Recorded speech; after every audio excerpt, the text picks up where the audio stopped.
Channel 6 and Strata Networks present live high school football coverage in high definition. Made possible by Ashley Regional, CrossFit Avenue, L&L Motor, Moon Lake Electric, Pilot Logistics Services, and the Advisor Group.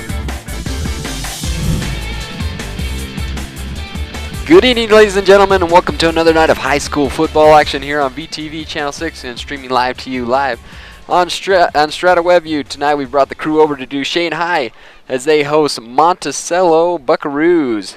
Duchesne coming into tonight's game 8-0, and Monticello Buckaroos 3-5. Eagles looking to extend their lead to 43 if they win here tonight. I'm Brian Nielsen. Alongside tonight is Kurt Skews, one of the local community members here at Duchesne High, hopefully looking to give us some insight on this Duchesne team. Duchesne offering to defer to the second half. They get the receive. And return to about, where are we at? The 40, about the 38-yard line. It's going to be 1st and 10 for the Eagles. So, Kurt, tell me a little bit about this team tonight. Well, they are on quite the roll. This team has never, actually I don't think this team's ever lost in high school. Just a little bit of information about Matt. The first play we ever had on this field, we played North Summit a couple years ago. Opening kickoff, he run it back 90 yards for a touchdown. That's the way to christen a field. Yes, that was. That was awesome. Well, 1st and 10 for the Eagles under center. He's going to option the first man, Stuck. Field looks a little slick tonight. Yeah, it's starting to get a little frosty out there. What'd they say? It was about 50 degrees out there. Yeah. I think Tyler had the weather posted when we start. You'll see that drop over tonight's game. It'll get cold. There was about an inch of snow on the field yesterday morning. Oh man. Over here. Yeah, we got frost back in Vernal, but that snow definitely could make a factor in tonight's game. Turn up 2nd and 11 now. Options looking to pass. Looking for the a little screen right pattern. We run. Dylan to Spain on the move. Picks up the first down. down. He's got the first down and then some. Gain of about 20 on the play. Great job by Despain.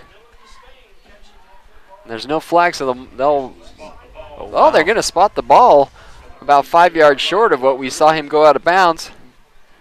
Great job by the lineman. Screen there. Despain kick it to the outside. Looks like he does get pushed out. Maybe he steps out right there before he's finally drugged down. 1st and 10 for the Eagles, the 48-yard line into Buckaroo territory. Back up in her center. He's going to look to pass this time. He's got some pressure. Shakes the first one. Finally dropped for a gain of, or loss of about 6 that time. The play just taking too long to develop. They've got that one scouted pretty good. Yeah, they might have brought up some of the keys to tonight's game, but that was one of them, is try to keep Roberts from running. Keep him in the pocket, and they were able to do it that time. Like I said, he had a lot of time to throw, but some deep patterns looking to the end zone that time, and took a little bit longer to develop. 2nd and about 17 now. Man in motion, number 10. Roberts looking to pitch to the outside, has that man open, offers to keep it, drug about to the original line of scrimmage. Great containment there by the defensive end. Looking to pass, looking to his option man, Muir there. Wasn't able to get anything. So that'll bring up 3rd down. Cole Eldridge came in on that tackle. That kid is tough. I've watched him for quite a few years wrestling and playing football. That is a tough kid. Cole Eldridge. We'll probably hear him more than once in tonight's game. Yes, you will. 3rd and 17. Roberts going to offer. Despain to this side. Ooh, nice block by Matt Dye.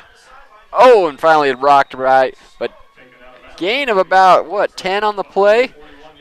It's going to be a tough 4th down. What do you do here in this field position, Kurt? Do you go for it, or do you try to do a kind of a squid kick and pin him back deep? Looks to me, I don't know. Do they have, what's their punter? What's their Braxton Spencer. Braxton? I don't. No, he's going out. Looks like they're going for it. So 4th and about 6. They're going to go for it. I would Roberts keep an eye under on center. number 3. Oh, He's no, gonna here bounce it comes off. Muir. Matt's going to He's got stretch it. pulling guards. Is he going to get He's it? got the Oh, I first think he's down. got, and then some tiptoes across the Maybe. I don't sideline. know. Right, Going to dude, say, we'll that's have to gonna look be on that close. replay to see where he went out of bounds. Matt Muir around the outside, like you said, had lots of guard. Moon gets out there and does a really good job pulling. Oh, it's hard to see where his toe looks goes like out. Looks yeah, to me like he's short by about a he might have yard. got his heels out. Yes, they got an extremely generous spot.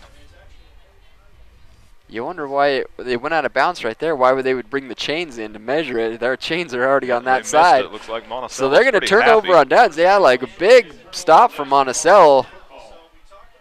Duchesne not able to convert there on 4, so they're going to take over.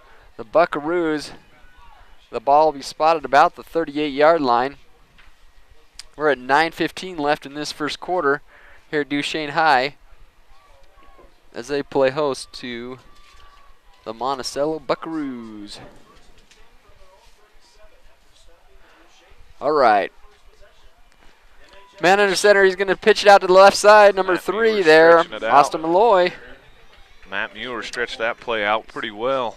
And Anthony Peterson come up and help make a tackle on that one, I believe. Yeah, great gang tackling, like you said. That's one thing I'll have to hand it to Duchesne. They are really fundamentally based. I mean, everybody flies to the ball. They go to the whistles blown and swarm to that ball. Don't just count on one man to make the tackle. 2nd and about 7 now. Man in motion, number 3. Going to hand it up to the middle. Ooh. Nothing. Tackle by number 45, Matt Dye. Matt Dye was 57 or 56? No. Oh, that was 55. Tyler Robertson. Give credit to somebody else. Tyler ought to be mad at me for that one. Yeah, he jams him right there and holds on for the tackle. 3rd and about 7 now. Tyler and Anthony. The clock marching about 8:20 now.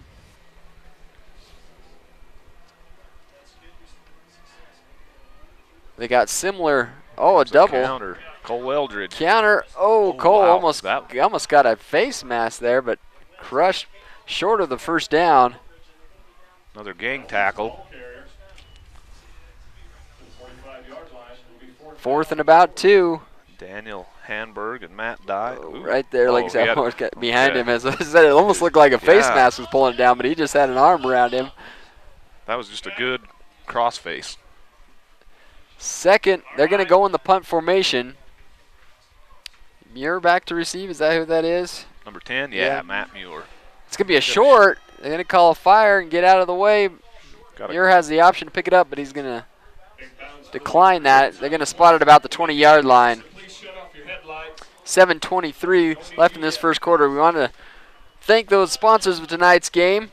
The Advisor Group, Financial Planning, Benefits Package, Insurance, and Retirement Plans. We have a specialized team to help meet your needs. We are the firm of firms.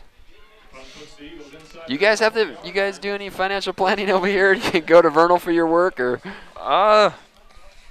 probably. You just I'm count sure on the there's somebody mattress. does. Yeah, that's right. Count on the mattress. Put the money under the mattress. That's worked for so many years. Why change what works? 1st and 10 on the 20 for the Eagles. Roberts under center. Dye gets the ball up the middle. Dye right up the middle. Gain of about 7. The ball kind of squirts loose afterwards, but he was down long before. It looked like he either had a face mask or that arm was behind him and kind of a horse collar right there. It kind of gets bent over sideways. I did see a kid from Monticello with a cowboy hat on. Maybe he's a bulldogger. They are the Buckaroos. So 2nd and about 3 now for the Eagles. Roberts going to hand it up. Ooh, Matt Dye got his legs taken out from under him, though. Good job by number 10 there. For the Buckaroos, Austin Wilcox. I've watched that kid for a lot of years. That's a tough kid right there, too. Them boys from Monticello are pretty tough. So, Kurt, you help out quite a bit in the local community and sports and stuff? I do. I coached Little League football in 5th and 6th grade, and I coached junior high wrestling, and so I know a lot of kids from around the state. I watched a lot of these boys grow up wrestling and playing football, and So Cool. Coach Cowan speaks highly of you. You know, you help out. He says you help out, paint the lines, and your brother's helping announce tonight's game and stuff. So definitely a family affair, and couldn't be this program wouldn't be where it is without people in the community helping out for sure.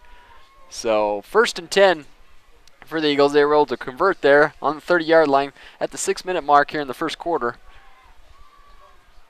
Man in motion, Roberts. He's going to option out to that man. Right here to Dylan Duchesne. Spain. Now Dylan,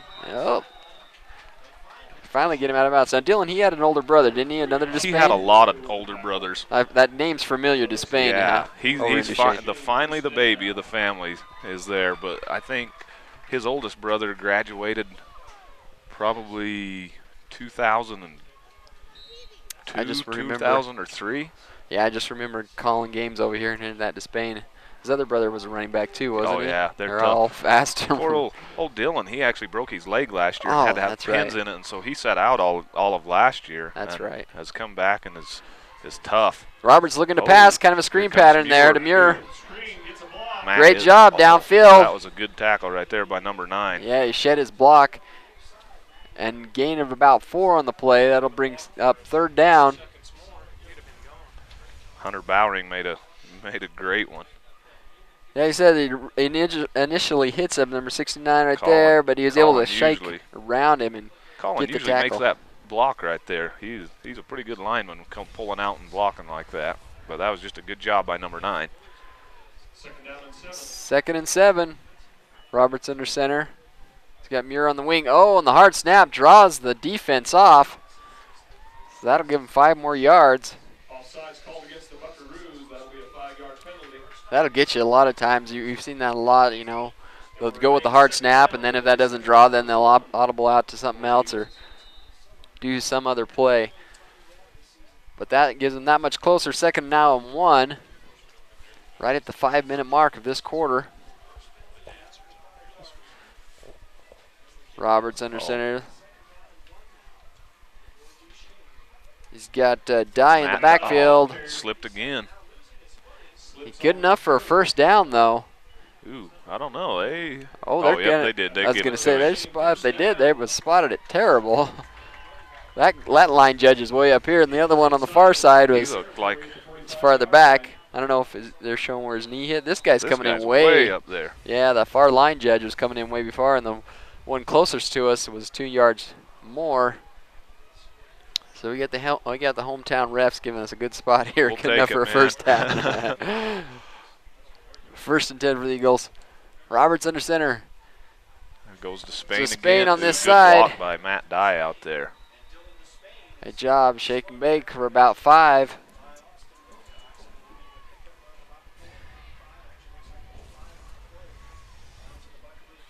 What do you think? You said you're kind of involved in the community and the sports and stuff. What do you think has been the major factor in this Duchesne's football team and all these wins and stuff, this dynasty they've developed? You know what? It starts with the feeder programs, but what I believe has really gotten it going is if you look out, man, we've got a full crowd. Last week against Rich, you couldn't even find a seat in the stands. And just the community support is, I think, a huge, huge part of it. Yeah, it definitely starts at home, like you said. You get this community, you get these kids involved out here playing football down in the behind the end zones and stuff like that, and they like to play ball. They see these role models out here with the jerseys on, and like I said, they want to play ball. They want to play for a winning team. Yeah, and that's the thing. When we coach them as the little guys, we're just like, hey guys, you are going to be there in a couple of years, so pay attention, and we want you guys to come out and represent like it's been going. For sure. Going up to Dye up the middle. He dives for 1st down. And then some. Right at the Gain 3-minute about mark. 4. So that'll be good enough for Duchesne 1st down. Like I said, right at the 3-minute mark. Going with the ground game here. We have seen Roberts try to throw the ball on a few occasions, but it seems like the ground game seems to be the weapon of choice here on the Duchesne sideline. 1st and 10 for the Eagles. Roberts under center. He's got Dye in the backfield. Muir goes in motion. Hands it up to Dye. Again. Gain about 5 again. If you want 5, you give it to Die. That seems to be what's going on.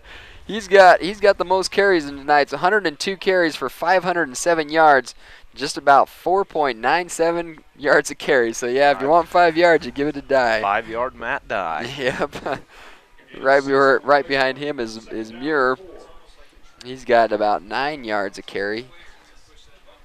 So doesn't touch the ball quite as much, but about half as much. But he has more yards per carry. He's a little faster. Robert got a guy in the flat. Duchesne, nice shake spin and bake. That was a great spin move. Job. Got 20-yard reception there. Duchesne Despain putting up the big numbers tonight. That was a great spin move right there. Yeah, he almost didn't catch that ball. He spun before he caught the ball. He kind of bobbled it. Then he catches it. Then spins again. Finally brought down after gain of about 20. First and goal on the 5-yard line. That's amazing that he can actually do that. Looking at how I saw the X-rays of his broken leg last year. That he can even walk. Oh, it was so bad. Oh man. There goes Die right up the middle. 5-yard Matt 5 yard. Uh-oh. Number 55, Tyler Shooken Robertson's down. His knee, ankle kind of. It looked to me like he took it out of the knee. Well, that's not going to be good. So No. with about a minute and a half here, we got an injured player on the field. We'll go ahead and take a timeout. We'll be right back after he's attended to. Tyler Robertson. Amplify.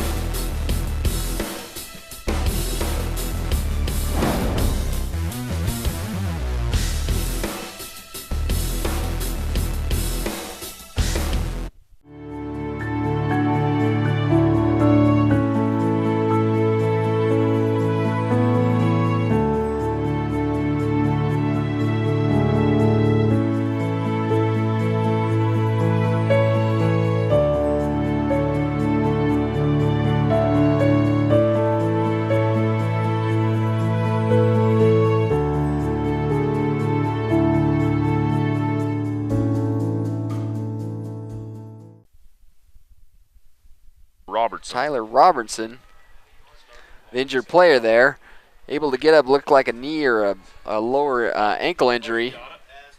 Oh, Muir trying to go around the outside. Great job containing that by number 60 there. Sacked of a loss of about 1. It's going to be 3rd and goal from about the 5 again. Tendon to Tyler down there. He actually hurt his knee earlier in the season and set out like the first 2 or 3 games and got back in. And I know talking to the coaches, they were really excited about this kid. Yeah, it's the one knee. of their better linemen. Well, his team trying to score in his behalf. 3rd and about 5 now. Roberts looking to pass. Ooh, He's going to bootleg it out the outside. He's got a couple of guys. Oh, and brought down. Austin Wilcox made that tackle. I didn't think he was going to catch him because Trent is fast. Yeah. Like you said, he just picked the right angle there. So they're going to let there's about 30 seconds left in the quarter. I don't know if they're going to get this off. They're going to set up. Are they going to set up for a field goal here? Braxton's a pretty good kicker, so I wouldn't be surprised. I would almost put points on the board, but it doesn't look like it. Looks like he's headed out. Whether they run the play or not, I don't know. Like I said, 10 seconds left. Robert under center. They are going to go for it on 4th down. They were out on downs last time. Muir's going to the outside. Great play. Score. He's going in for 6. Matt, hey. What a great that play there. That looks familiar. We played a little game last night, and our team scored with, we snapped the ball right at the end of the half with half a second left and scored just about like that. Yeah, look at that great hole his lineman left him. That defensive end, he was able to seal off, and he was in for 6. So that will be the last play of the quarter there. Go for the PAT. The snap is down. It's up. The kick is blocked. Wow. So it's going to be at 60. They're going to be Eldridge. the score remains 6-0 in favor of our hometown Eagles. All right. Another of our sponsors tonight is CrossFit Avenue. They have family and student discount. Says no matter your fitness level, if you have the desire, we can train you. Make sure you see the CrossFit on North Vernal Avenue, hence the name CrossFit Avenue. Yeah, we were just talking about them during the break and where they were located, and they've got quite a following now. There's quite a few cars parked out there when you go by on North Vernal Avenue. I like to think them. These are some of the keys to tonight's game. We showed it before, but weren't able to talk about it a lot. This is some of the keys that Monticello has talked about. They want to sustain their drives, limit mistakes, which they've done a pretty good job at tonight, and minimize penalties and contain Dye and Roberts, which is they're going to have their hands cut out, or their work cut out for them tonight to do that.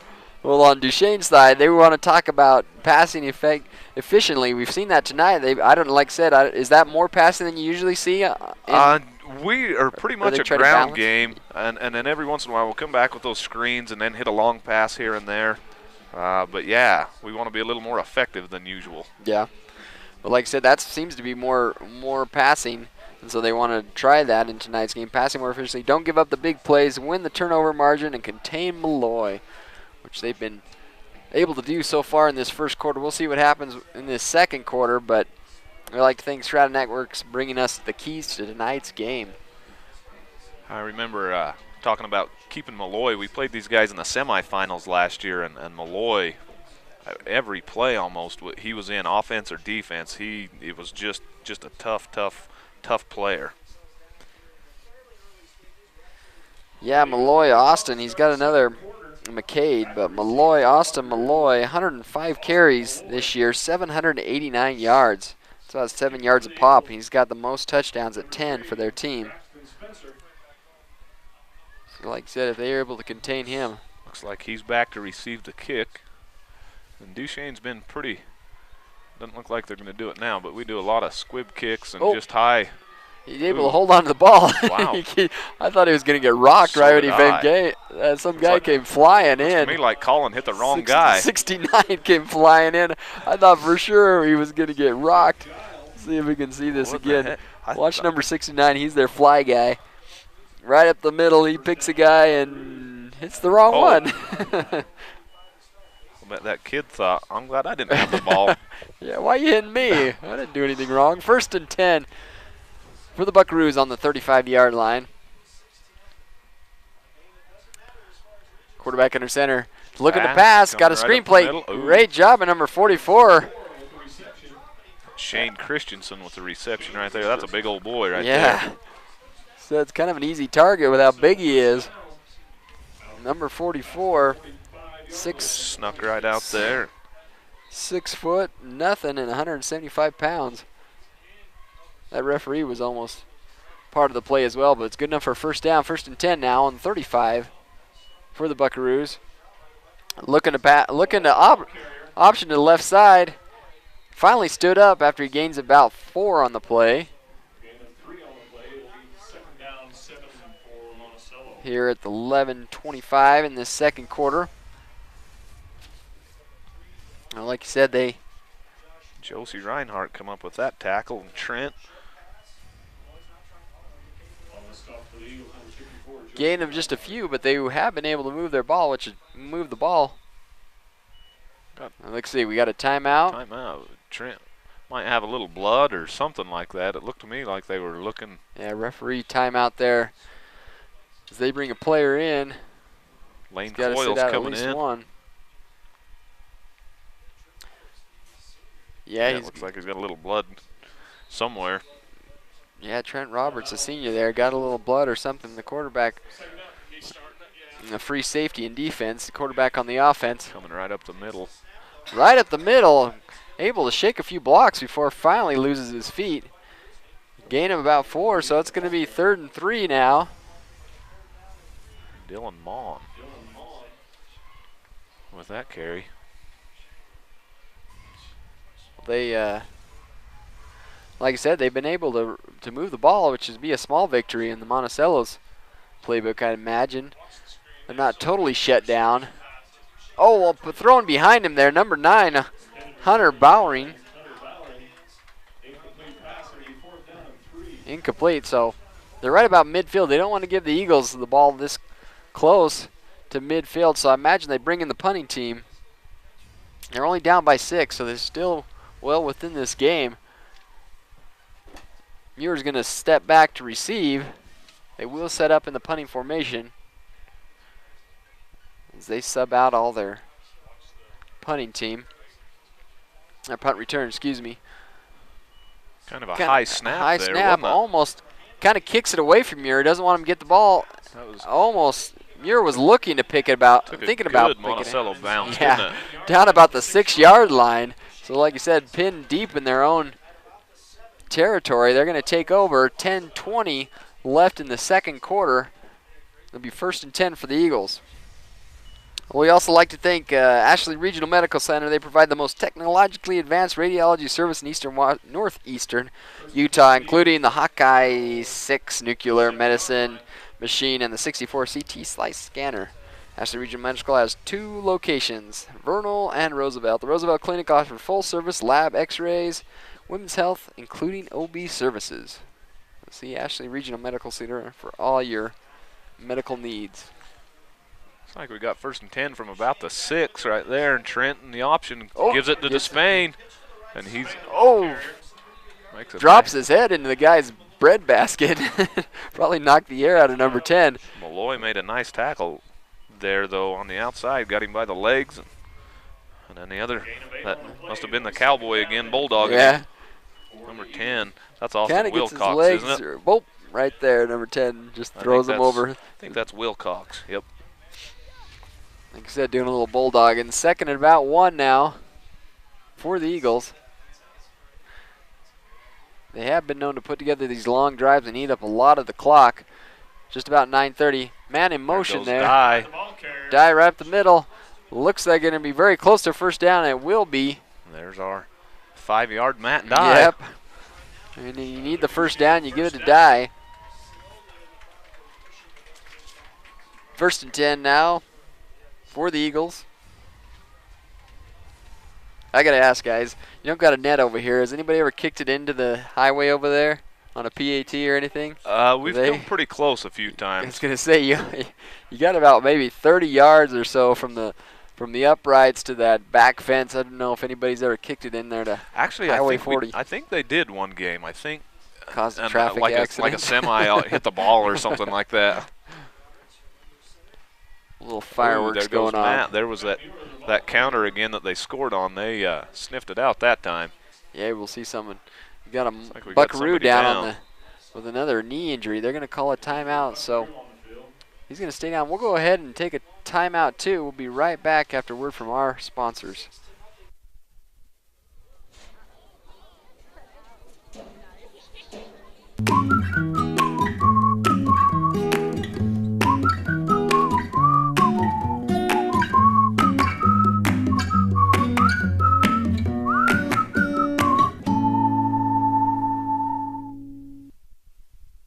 On your way to the great outdoors, stop by Bigfoot Pro Shop on North Vernal Avenue. We've got you covered.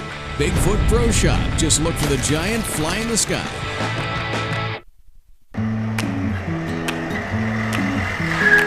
Tired of fast food type financial planning, benefits, and insurance plans? At the Advisor Group, we have specialized teams for financial planning, retirement plans, health benefits, and insurance. That's why we're the big city firm of firms for your local and professional needs. Moon Lake Electric has been a staple in the basin for 75 years. And though many things have changed through the years, one thing stays the same: our dedication to keeping the power on and our priority of doing that safely. We now have a Facebook page, which can be accessed through our website, allowing you to receive energy tips, outage reports, personnel changes, and feedback. Moon Lake Electric thanks its members and employees for 75 years of keeping the power on. Welcome back, ladies and gentlemen. I'm Brian Nilsson alongside Chris Skews. I'd like to welcome you to Duchesne High as they're hosting the Monticello Buckaroos. We had an injured player, but finally able to get him addressed. It'll be 2nd and about 9 for the Eagles. Looks like they just brought Colin Moon off. I know he's had a big cut on his nose. Looks like they're fixing it up too.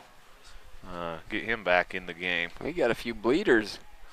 I think he took a face mask through his face Yeah. mask. Not like you said, that hits right. Threw Great right job to to Spain. Spain. Oh, the ball the comes ball's loose. out. Oh, it's still loose. Finally And dropped on by the Monticello picks it Buckaroos. up. That thing was like a greased BB. Yes, that It was was. squirting out everywhere. Number 23 picked that up. McCade Malloy. Well, would have been another big play for Despain. I agree. The ball comes right there, gets the man on the ball, just what you're told, and he hits it out. Like, good job by that other defensive player, number 29. He wasn't able to get the ball, but was able to get his hand. Yeah, kept the ball.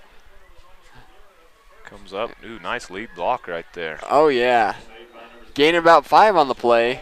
Number 3, Austin Malloy. Monticello. Austin Malloy there on the carry.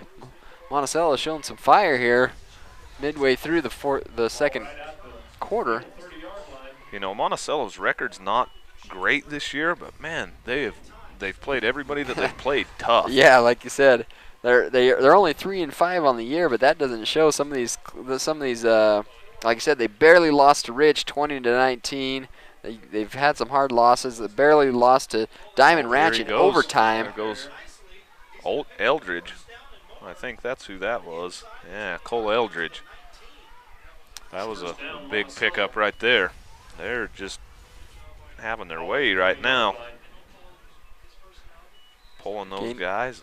First down for them on the 20-yard line. Getting within striking distance on the Duchesne Eagles. So Malloy under center. Hike the ball. He's going to look out. Passes. He has a guy downfield, but covered. Kind of pitches to number 28 that time. Dylan McCall. Like I said, he had a man downfield, a tight end, number 44, that Shane Christensen. Josie Reinhardt was getting pretty good pursuit on him. Just couldn't quite get off quick enough off of that block. He had a man downfield but wasn't able to connect with him. So like I said, he was looking for that running back going out in the flats. So that'll bring up 2nd and 10 now. Malloy under center. Looking to pass again. Airs it out. Has a guy open, but just throws it out of bounds. Did he fall down or something? Because Matt must have fallen down because he was nowhere close. There wasn't any coverage at all. I don't know if he was in a cover 2 where he was supposed to drop in the flats. Oh, yeah, he does kind of fell down. Trent was in pretty good position, though. Yeah, luckily that ball was overthrown. Yeah. Out of bounds because he had nobody on him for about 10 or 20 yards. We'll bring up 3rd and 10. We don't know what the Monticello has for a kicking team, if they're even right up the middle, inside handoff. Dylan, who was accredited with the tackle that time? Was it Spain or? It's hard to when there are a bunch of blue guys. I think it was Despain. I think it was Despain. Well, that'll bring up with that one. 4th and 5. They're going to spot the ball about the 15-yard line. Like I said, don't know what the Monticello has. They are going to set up. There. It looks like Malloy's kicking. That'll be a 30-yard. That's That's the guy, Mr. Do-It-All right there. It's going to be a 30-yard field goal right here. The kick is up, and it looks like it's short. And Let's see. We'll see if somebody got a finger on this. Like I said, it was well short, good about 10 yards short, and far to the right. Yeah, I think if Trent would have been able to catch that, he would have been able to return that one. Oh, I think he just got underneath it too much. He didn't put enough leg into it. Well, we'd like to thank some more of our sponsors. Do you guys get L&L over here? L&L, we do.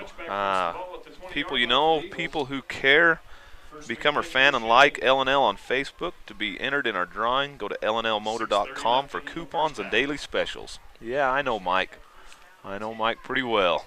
Oh, Muir trying to get the outside. He's got blockers, but also some heavy pursuit by the defense. Number 50. 50 there.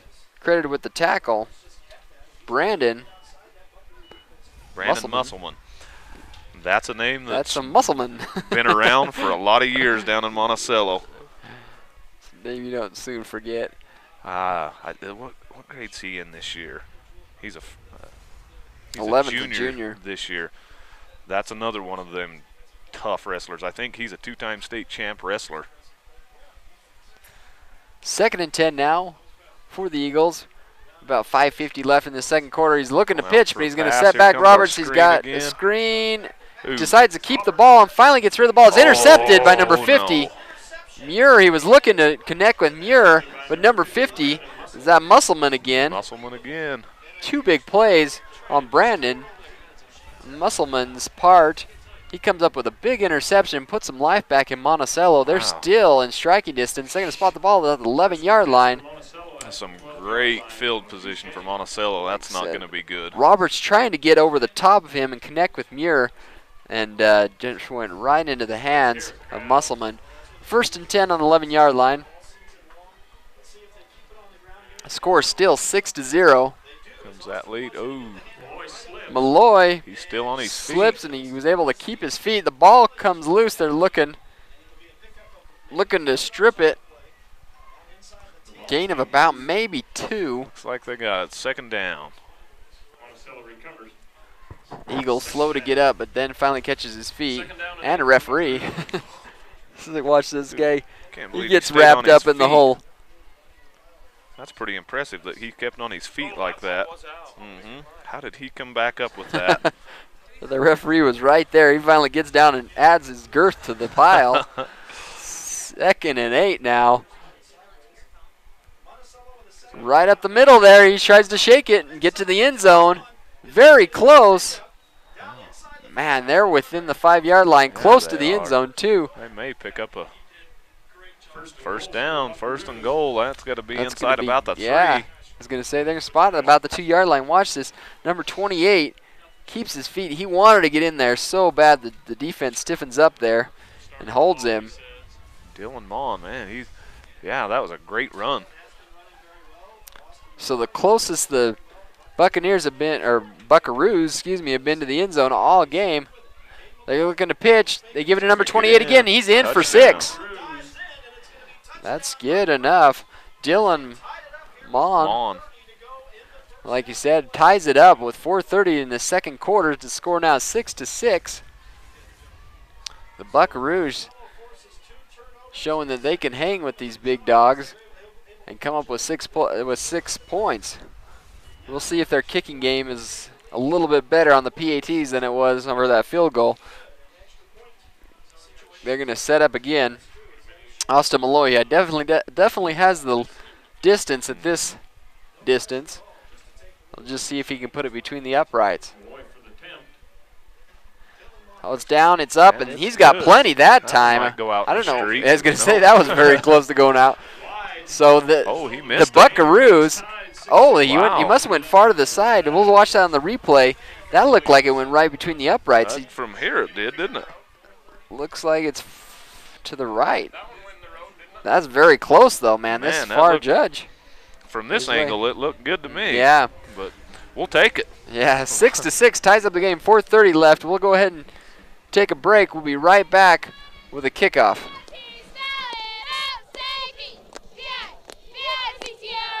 Western Petroleum may have changed their name to Pilot Logistics, but the employees that you have always counted on locally are still the ones here now.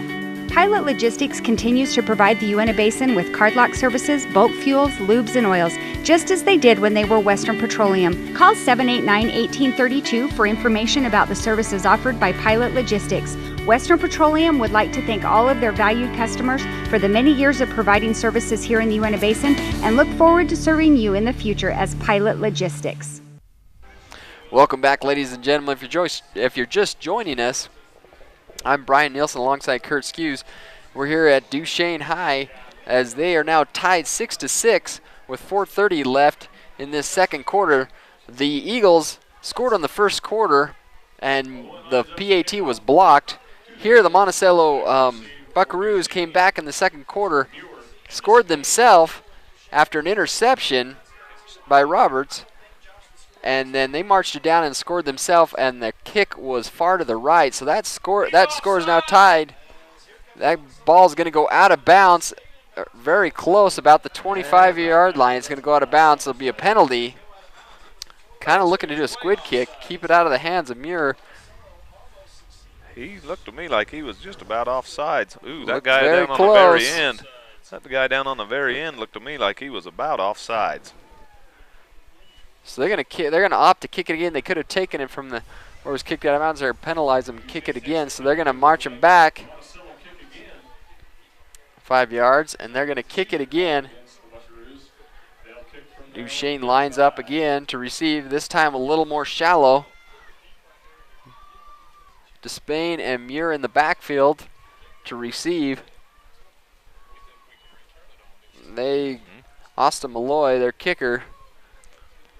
See if he can't put it deep this time or if he's going to go with a little squid kick again. This time kicks it back deep, fielded by Despain. Up the middle. He's got lots of blockers. Oh, he's got and a he seam gets the right. seam. Oh, wow. That was a pretty Closes good shot as fast there. as it opens, but not before he brings it up to the 45-yard line. It's going to be first down Duchesne. But like I said, he came and found that wedge, and from up here it looked like he was going to have a clear path to the end zone. Lots of blue there. 44, where'd he come from? But he was from the right back there. side. Oh, Able to there. split a couple of blockers there. 1st and 10 now for the Eagles. And we're at the 4:20 mark Right on the left 45. in this first half. The score now tied 6-6. Adds up comes to our- Dye. Our 5-yard Matt Dye. Yeah. Got about 3 that time. Or 4. They're going to give him a spot at 4. Like you said. Somebody better tell him that's his nickname so he can get 1 more yard. That's right. Going to stretch that one out. Yeah. 4-minute mark. Duchesne seemed to be a little bit taken back by this Monticello Buckaroo team. I don't know. Do they prepare for every game? Did they think they were going to have an easy game tonight? No, or? they didn't. That's one thing about it. You know, we asked what. Oh, Oh, great. g- Oh, he just- just missed him. Just missed him. He had Muir on that far side, but Roberts wasn't able. Maybe a little gun shy now that he's had an interception under his belt in tonight's game, but wasn't able to connect with him. But wide open that time. Usually Oh. Trent makes that pass. You know, no, you asked if they thought they were going to have an easy game. Definitely they didn't. That's one thing about Coach Cowan is he prepares every week, and he prepares them well. A good deal. Like you said, that's usually when, a run like this could be ended when you think you have an easier game or something. You think, oh, well, just why are we even playing there goes tonight? Trent. Going to keep Yeah, that one. decides to keep the ball and rocked by number 3, Malloy. Man, Roberts, he doesn't go out easily. He lowers his shoulder and makes you pay if you're going to try to hit him. I don't know if you saw last week, KSL was here and did a bit on there. The second half kickoff, they were running it back, and Trent came through and just clobbered a kid. It was not good your enough that they showed it in slow motion again on KSL. It was pretty Not your cool. typical quarterback, huh? That No, tries Trent to is not a typical quarterback. avert the collisions and stuff. Was going to option out to this side. He keeps There or goes decides to go to Despain. Despain, turns on the gas and gets the first down. Yeah, options out to that right side. And you really do, like I said, a traditional quarterback might just give it to the running back right away.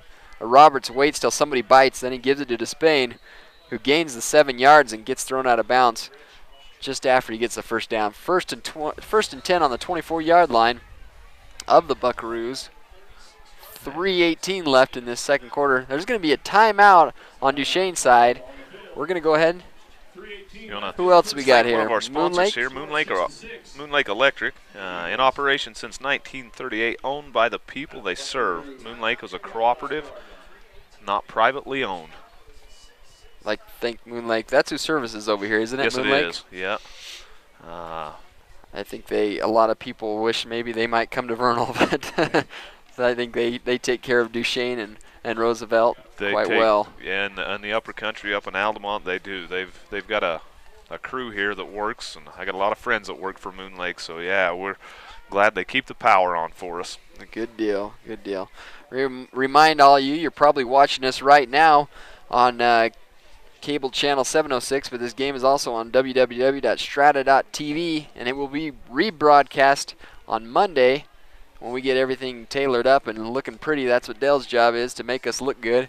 We'll rebroadcast this on Monday night and throughout the week until we bring you the following game.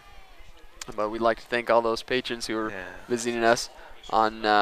The game will actually be rebroadcast. Oh, they're going to show it tomorrow because we got an early start here with UEA. UEA. Matt slipped on the play that time. A little upset. He's used to, like you said, getting a few more yards, but slipped up there. Yeah, usually it takes a weekend or so, but because we have the extra day here, a lot of teams. I noticed we were driving through Roosevelt, and they were setting up for tonight's game as well. Who were they playing tonight? Do you have any idea? I don't know. I didn't catch who they were playing. I just noticed they were out getting ready for the game as well. So I think quite a few teams having games tonight, so their kids can have an extra few days of UEA. Yeah, that's one of the things that my brother and I, as we coach quite a bit and stuff, was we watch. There goes Muir up the middle.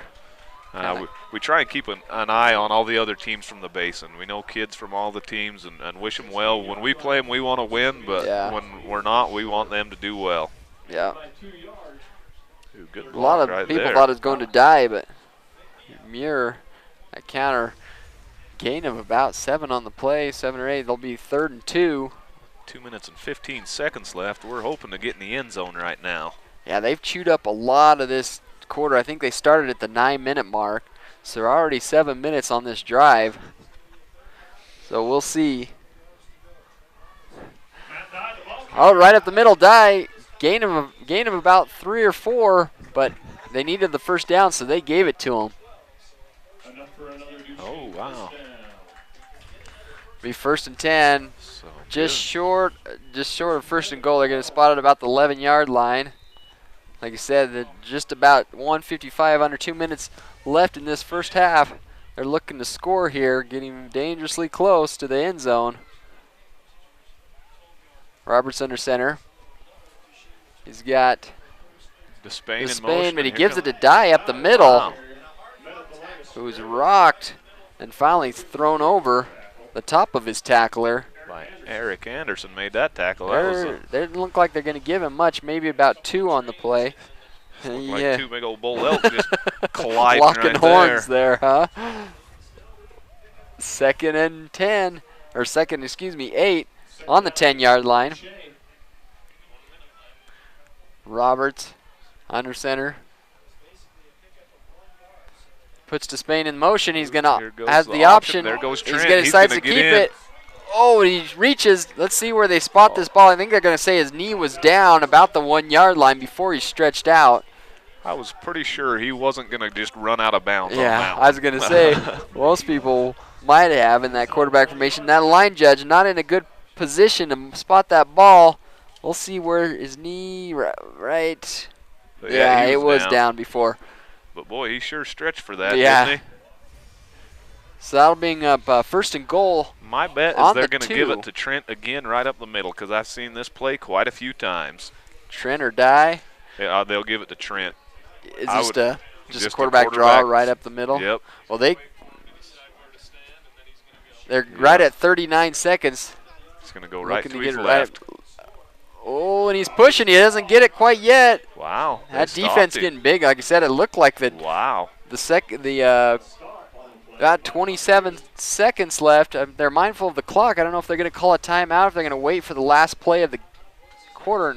Timeout. They will call a timeout with 19 seconds left in this quarter and a half. They're good ball about the 1-yard line.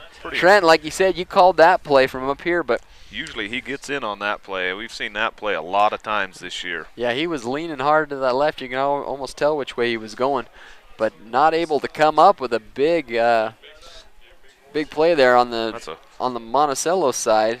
Pretty big front line on those boys from Monticello. Our last sponsor we want to mention before our half is the Pilot Logistics, Western Petroleum. May have a new name, but they are still the same great company you can rely on. Also like to mention right before the half here, this halftime coverage will be brought to you by Jiffy Pawn Shop. They have 2 locations in Roosevelt and Vernal. They're a proud sponsor of Strata WebView live stream. Watch it live at strata.tv. You can get everything from guns to vacuums. We will buy, sell, trade, loan, pretty much anything that you can drag in there, they'll work with you on. Also, Bigfoot Fly Shop. They're sponsor of high school football halftime performance. We've got you covered for all your outdoor adventures. So go to Bigfoot Pro Shop. Well, right here, they got 19 seconds left. Still a timeout in case they don't make it this time to the right side, and it looks like he's in. He said the left side wouldn't work so hard, so they decided to go to the right. And that big O-line, what he's saying, was just enough penetration to get Roberts in. That gives a little bit of breathing room, Yeah. but not much. Yeah, like I said, still within this game. Score now 12-6 in favor of the hometown Eagles. Well, what do you think? They go for 2 and try to make up for lost ground, or they just put My guess is POT? they're going to try and go on 2 and then possibly call a timeout. If they get them to jump, then they'll go for 2. If not, then they'll kick it. Okay. Because we've seen that a time or two this year also. They're subbing in number 53 there, Jackson Nielsen. They are looking to set up in a regular offensive formation. Oh, they are going for 2. They got Dye in the backfield. Roberts. Send to Spain. He's going to option out to the right side. Option. And he's going to walk in. He's going to walk in. Nobody there. They were so concentrated on the midsection that they didn't contain that outside, and he just had one guy to burn by. So they make up for lost ground and now bring up 14-6. Boy, In favor of the Eagles, 14 seconds left. That's just almost not fair to that poor defensive end out there. Yeah. Number 9. Yeah, he was getting overloaded, and like you said, Roberts took the first hit and optioned it off to Spain, and he was in for 2. So an easy 2. So they'll set up now. Like I said, 14 seconds left before the half. Still a very close game for the Monticello Buckaroos to come back and make it so. Well, again, we'd like to thank all our sponsors. The Advisor Group, financial planning, benefits package, insurance, and retirement plans. We have a specialized team to help meet your needs. We are the firms. During our halftime coverage, we'll show commercials for all of our sponsors. We'd like to thank them. We couldn't make this possible without them. I think there might be some local sponsors who might want to get on the action next time. I think Paul Reinhardt, I don't know. I don't know that guy very well, but I keep getting text messages from him. He's like, "Come on, man." Tell him to I just texted him and I said, "Man, your name's not on the yeah, paper." loosen up his pocketbook, and next year we'll talk all about him. Oh. Looking out to the outside, but finally rocked. That'll be about 6 seconds left. They'll have enough time for one play here. Lane Coyle come up with that tackle. Austin McCoy tries to get around the outside. He has his wedge there in the middle, but it closes quickly. Our 2 guys took each other out. Spain? Is that who gets that number 28 there? No, Lane Coyle. Lane Coyle. Sophomore. Tough. We used to coach him when he was a little guy, so he's sure grown up, and I don't want to mess with him anymore. 28. Looks like there's going to be a timeout. Yeah, Duchesne's going to call their last timeout right before the half. They're going to go, I imagine it's going to prevent defense. They just got one play to go. The Buckaroos do, so they just don't want them to get back in this game right before the half. But who is your defensive coordinator for? I think Shane? Coach Cowan is actually the one that does the defense. I know Coach Okay. Hoops calls the offensive plays, but they work really, really good together. So it's kind of a concerted effort through them all. But I was going to say, wasn't Hoops the head coach a few years ago back? yeah, And they just kind of take turns? Or? When Coach Cowan, he came for 3 years and then left, and Coach Hoops took over and came back, and they work really, really good together.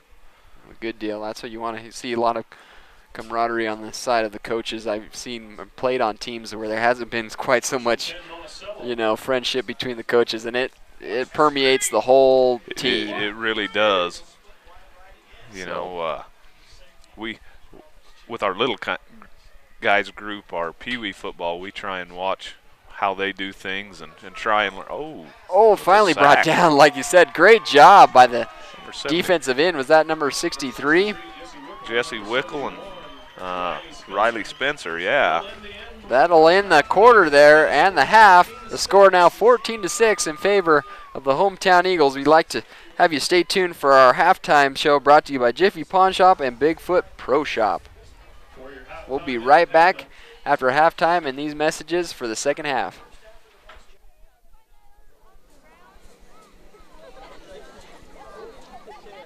With more towers locally and the only true 4G LTE network in the Uinta Basin, you get more with Strata Networks.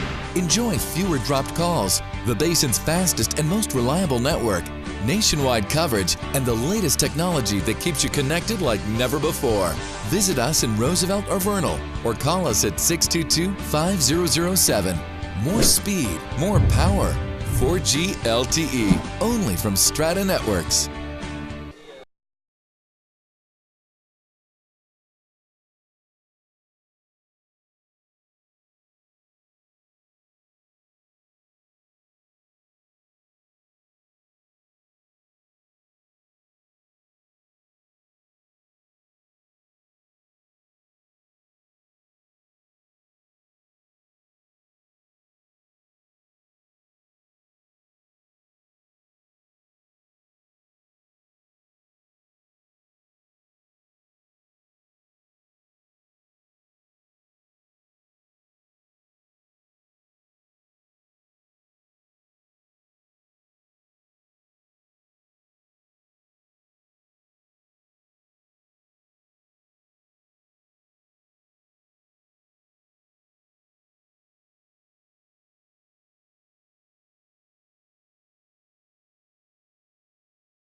All right, let's give it up for the drill team, Duchesne Talons.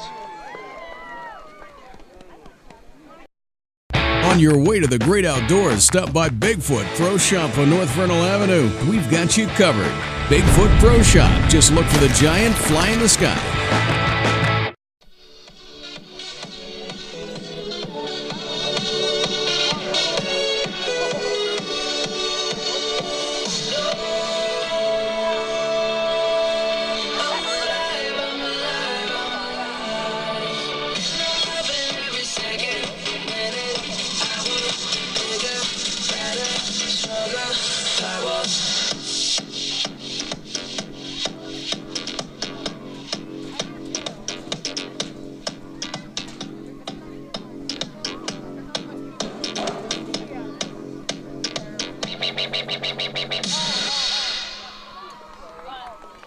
All right. Thank you, cheerleaders. Having a baby is one of the most important events in your life. At Ashley Regional Medical Center, we are prepared to make that experience memorable by providing a secure and pleasant environment. When you arrive at our birthplace, you will be greeted by our award-winning OB nursing staff. Their desire is to make you as comfortable as possible and to provide you with all the information you need or want. You will be placed in one of our modern birthing suites. Family members are welcome, but only with your consent. During the labor process, the nursing staff will attend to your every need and monitor your progress. Your physician will be kept up to date by the nursing staff and attend to you when it's time to deliver your bundle of joy. After your delivery, you will be taken to our beautiful and relaxing post-delivery rooms. Your care will still be monitored by our staff, and you and your baby will receive constant attention. Choose Ashley Regional Medical Center for your OB care. Amplify.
Tired of fast food type financial planning, benefits, and insurance plans? At the Advisor Group, we have specialized teams for financial planning, retirement plans, health benefits, and insurance. That's why we're the big city firm of firms for your local and professional needs.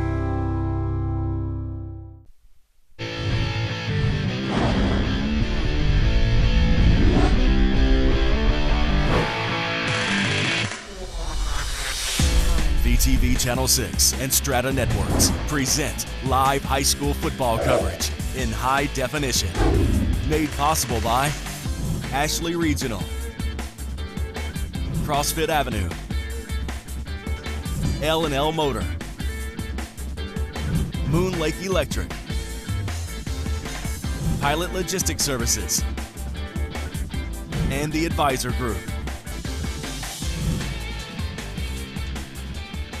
Good evening, folks, and welcome back to high school football action here at Duchesne High.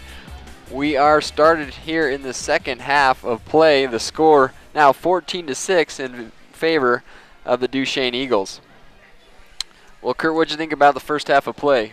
Well, I think we started off a little bit slow. It's a little chilly out here. I think when we first started, man, some of these games were hot 90-degree games, and then this temperature just took off, and it's just, I think everybody's a little stiff. Hopefully they come out like they did last week against Rich the second half, and we're a whole different team.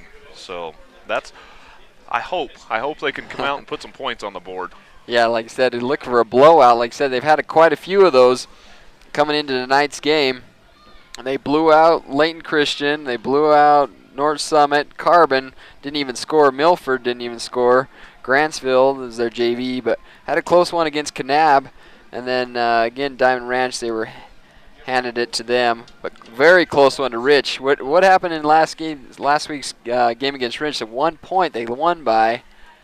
What happened? Did they just not prepare? Did Rich come out with something different they weren't prepared for? Rich is tough. That's all there is. Those boys up there in Rich County are tough, and they came out and they played hard. We missed an extra point on our touchdown, and so they scored.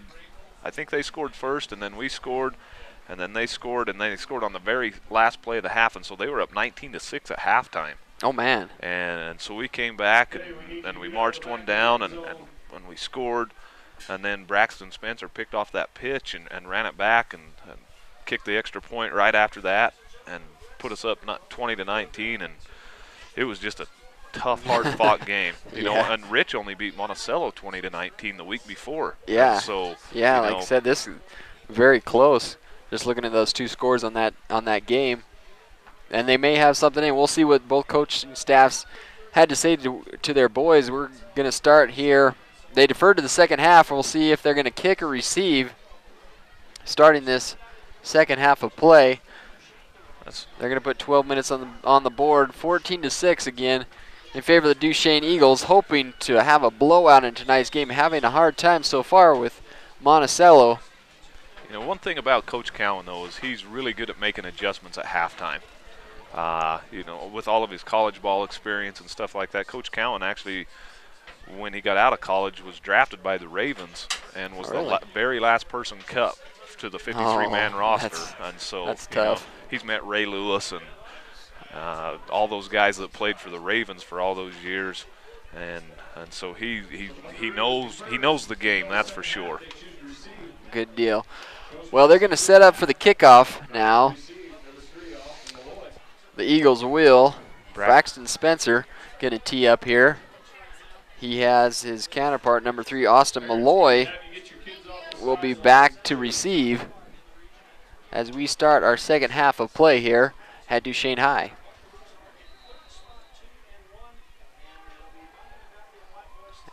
And the kick is underway. Spencer kicks it high. Kicks it high, almost out of bounds. Wow, that Fielded was a good about kick, the wasn't 10-yard it? line. Malloy picks it up. Right up the middle.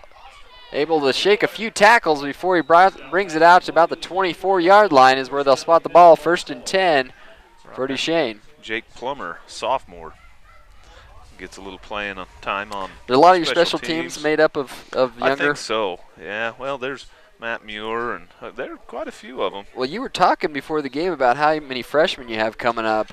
What'd you say, 15 or 17? Or? Something like that. Yeah. There's about quite a few 17 freshmen. So you know, Duchesne ought to be pretty good for quite a few years to come. Malloy with the nice tackle right there. Buckaroos, I was going to say, did he land on top of his guy and get a few more yards? He may have. It looked like Matt Dye brought him down. We'll watch this on the replay. Brought to you in high definition. He looks like he almost, yeah, he did lose his knee. I was going to say, almost looked like he went on top of Dye and then rolled off and got a few more yards, but his knee did go down, so only gained about 2 on the play. 2nd and 8 now for the Buckaroos. Right up the middle again. Up to the shortly to the left side. It stood up. Yeah, not right before there. he gains about 9 yards or about 7 yards. So it's going to be very close to a first down. It's going to be 3rd and about 1 for the Buckaroos on the 28-yard line. Well, that's not the start I was hoping for the second half. Looking We're to stuff trying them. Stuff them back a little bit. They're keeping their linebackers very close. I think he had forward progress. Too. I think he probably got that first down. Looks like that it with far this line. official. Yeah, that far line judge is giving him a very generous spot. Give me a first down. We'll watch that defense. Hits that number 24, Despain, or is that the other guy? Despain there. Yeah. Hits him there. Kind of like two rams colliding. Finally, they go back. Goes in motion then. Hands it right up the middle. Oh, he's close. Trent. Finally saved by Trent there. Trent Roberts, the only man between the Buckaroos and the end zone there. Was that Musselman that ran that one? I believe it was. It's 28, yep. Mog. Oh. Dylan. Mon. Oh, okay. Well, he gets about 8 yards on the carry, 2nd and 2. Buckaroos, I can say Buckaroos. Duchesne saying they might have got the ball. Let's see who comes up with it. I don't think they're Was quite one of the linemen? excited enough to have the ball on that one, but second down or third down now. Third down. That snap was just bobbled there. Gets out of there before he has possession of the ball. He almost Malloy. Like that guard was pulling and run into him or something. Malloy understands he's going to pitch to the outside. He's got a pulling guard. He's trying to stay behind him, but he gets the first down. And 4 more yards there. Braxton Malloy. Spencer come up with that tackle there. You know Malloys, are they brothers or cousins? I think they're brothers. Austin. McCade is the quarterback. Austin the running back. Yeah, they are brothers. 1st and 10 for the Buckaroos. Just about midfield, just shy of it. I'm going to say about the 48-yard line. Sends a man in motion. Pitches right up the middle. Malloy up the middle has a lead blocker. Gain about 5 or 6 on the play. Moving the ball very well in this second half of play. These are the kind of drives that you like to have if you're Monticello. If you're Duchesne, these are not what you want to start out the second half with. They said they chew up a lot of clock and slow moving, but they move the ball nevertheless. Maybe 3 downs a drive, but back up the middle again. Right up the middle. It looks like, I'm just going to say, I didn't pay attention this time, but it looked like the defensive linebackers were very close to the line of scrimmage. Do they typically play that close, or is it only when they get? Because it seemed like they can't. You get too close. Pretty tough to read. And you get defensive lines. You get defensive linemen stood up right in front of you. It's hard to read. So if you're able to take a few steps back, you're able to read the running back a little bit better. Nevertheless, 3rd and 2 for Monticello, right at the 8-minute mark of this quarter. Right up the middle, able to get a first down and then some. He squirted through there again, didn't he? Dylan Mogg. That kid runs hard. He keeps his feet moving well. Yeah, like I said, it's kind of a slow developing play. It took a while to get to him before he finally catches his feet and drives. You don't want Roberts making all the tackles. No, the free that's safety a bad is thing. not a good deal when he's making the majority of the tackles in the backfield. I was looking at some of these numbers, though. I thought he was one of the tacklers. I was going to say Trent's made a lot of tackles this see, year. Trent. Yeah, he's got 62. Right up here. He's the second leading tackler. Who is the leading tackler? Is it Colin Moon? Colin Moon, yep. That's kind of what I figured. Colin steps up and he linebacker, does good. What's yeah. And he gets position. And in fact, he makes that tackle right there. Colin, the kid, and he's got little brothers that are just like him, just other than they're just teeny. Oh yeah. But they are animals. 2nd and about 4 now. 7-minute mark this quarter. He's had chewing up a lot of the game. Right up the middle. Malloy kind of again. A counter right there. Very close, but it's going to be just shy. Made a yard or so shy of the first down. Bring up 3rd down here. Oh. 3rd down, like I said, so far Duchesne having a hard time stopping them. They've almost eaten up half of this quarter on this drive. Well, they took a page out of Duchesne's book that last drive they had in the second quarter. They're going to try it out for themselves. Giving it up to number 28, who gets that. It's kind of a he fakes the pitch out. The wingback gives it to that first guy through, and so he fakes the pitch, gives it up to number 28, Dylan there. Gain of about 3 on the play, but good enough for a first down, 1st and 10. Looks like the coaching staff, Cowan, is making a few substitutions there on the line. They almost have a 5-man front. Malloy tripped Peterson. up. Great job catching his toe there. Number 43, Anthony Peterson. That was a great tackle. That saved quite a few yards on that play. Like I said, he was just about ready to turn it up right there and go north and south. He trips him up. Maybe saves a couple yards, like I said, 2 or 3, maybe more if he wasn't there. 2nd and 9 now for the Buckaroos. They're on the 22-yard line. Man in motion. Miller looking to pass this time. Pitches out. Oh, is there going to be a flag on the plate? Double flag there. Muir wasn't mindful of where where the ball was. Didn't even turn around and makes contact, and that's going to be 15 yards. Throws the ball. Wow, great job catching. We're going to see where they spot this ball, though. I was going to say, I don't even know. Maybe they're better off. They're going to decline that penalty because the spot of the ball was better than what they would have got with the penalty. That'd be 1st and goal for Monticello. That was pretty good concentration on catching that ball. Like you said, he was having all kinds of hands in his face and being knocked around, but still came down with the ball. Be 1st and goal on the 4-yard line. Narman up the middle, and he's in for 6.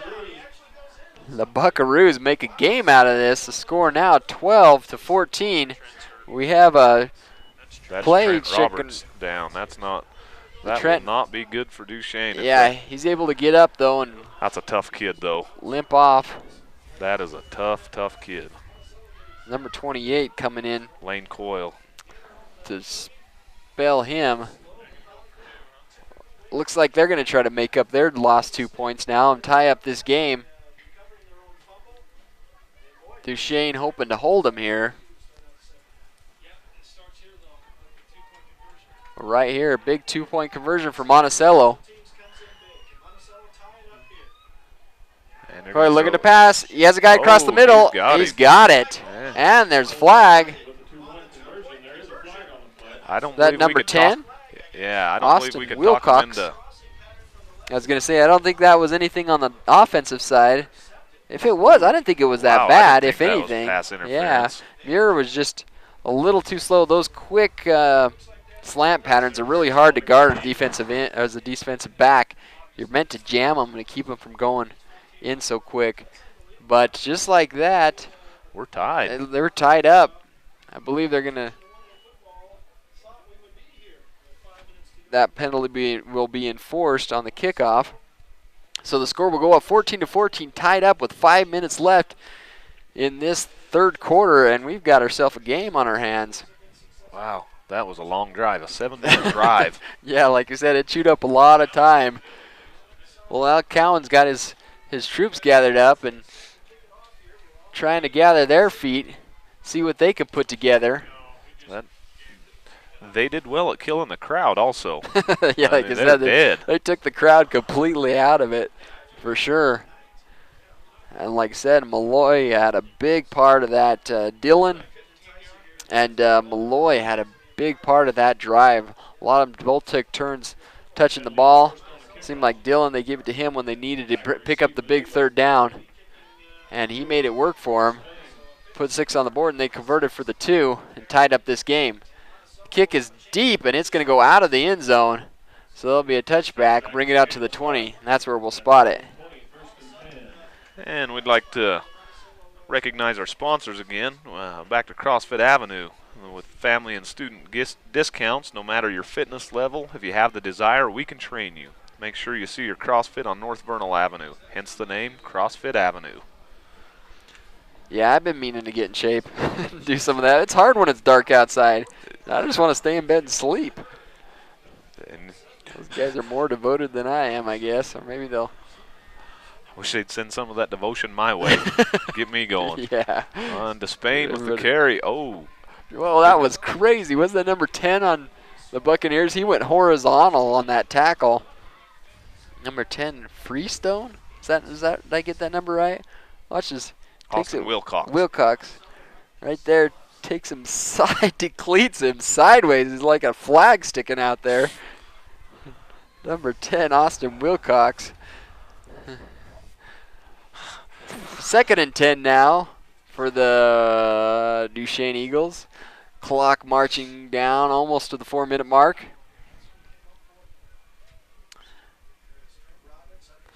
Looking to pass out the right side. He doesn't find him out. Tucks it. Finally throws it out of bounds. Just double coverage there. Wow. Was it Muir that he was trying to connect with? Yeah. Number 10, he just double coverage. Wasn't able to get it. Tucks it and runs, waiting hopefully the Muir would get open.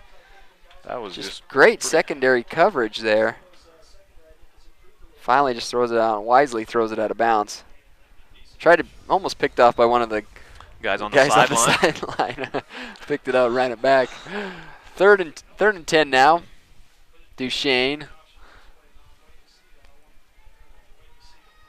failing to get any traction here in the second half of play. Roberts fakes it right up the middle. Got Dye. He's got just shy of the first down still. About 7 or 8, didn't he? About 8 on the carry that time. Fourth down here. Ooh. I don't think Duchesne has punted yet, have they, in tonight's game? I don't think so. I'll bet they go for it. They're a team that usually does, it seems like. But I've been wrong. Every time I've said something, I've been wrong well, tonight. You had Roberts, Trent down there doing the dive. That was a gimme, though. A mulligan, gimme. Oh, we'll bring up fourth down here. Here comes Braxton out, so we're... Yep. You got Dye in the backfield.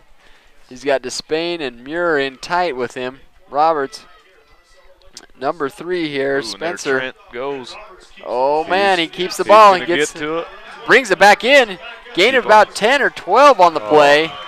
He only needed 2, and he got 12. It's a good thing he's fast. That was a gutsy call right there. That was, especially when you spread it out. Usually most teams dive it right up the middle. He spins it out with hardly any protection. Almost brought down by number 9 there. Like you said, good thing he's so fast. And rallying almost gets him there for the loss. Would have been a big play. Been a huge play for Monticello. That might have been that one. Thing that broke things up. Losing things here. Well, that'll bring up 1st and 10. A big first down that Duchesne needed to put some wind back in their sails. He needs to change the diggers in his cleats. That's a lot of times that he's slipped tonight. Yeah, like I said, sometimes this field being cold, it gets a little wet and then it freezes and makes it really slippery. I don't know if we're quite to the freezing mark, but it's pretty chilly out there. It's got to be getting in the high 30s at least. 2:30 left in this third quarter. Wow, this quarter's gone by fast, hasn't it? Tied up 14-14, right at midfield, 2nd and 10 for Duchesne. As they're looking to put 6 on the board too. Dye right up the middle. Ball comes loose. On the ground. Oh, and I think it does. Altman gets it. That has been a big problem for Duchesne. That turnover on fumbles there. The second time, we'll see where this squirts out. If they get a hand on it or if he just gets hit right in the belly. I think he just puts his helmet. Put a helmet right on the ball. And the ball gets kicked around. Nobody really knows. Despain doesn't even know the ball's out until it's too late. And Malloy, big play for Austin. That was actually Cole Eldridge that put his helmet there on the ball. And here comes Malloy. Is the ball on the ground? It's hard to tell at that angle. Maybe he just bounced it out there. Yeah, I was going to say, I think he missed the tackle and kicked it out. They gained about a play, so big play for Monticello. Wow. Like you said, right at midfield, and they were able to recover that fumble. This has been they're trying, they said a minute. About time the crowd's finally getting back into this minute 50, game. They're like, well, maybe we should, cheer for our defense since our offense isn't doing so hot. Almost connects with his big tight end, number 44 there, Shane Christensen. That is a big kid. He is a big, it says 6 foot, but man, with those pads, they add about 3 inches at least, but he's a big dude, especially when you're standing next to Muir. Maybe it's just the TV that I'm not used to, adding a few pounds there. Yeah, you gain about 20 or 30 pounds. And I think we got 4 or 5 cameras out there. Third and 9 now for the Buckaroos. This is a big play right here. Ooh, a double reverse. Back to Malloy. He's got a lead blocker. Slips down. They're gonna spot him. Wow. About the 45, maybe the 44-yard line. Slow developing play. Yes, that was. Number 43. He did just slip, didn't he? Braxton Spencer was hot on his heels. And like you said, it was very close. Big fourth down here. They got the crowd back in it, trying to cheer for their defense. We're right at the 1 minute mark of this quarter. It's been all Buckaroos this quarter.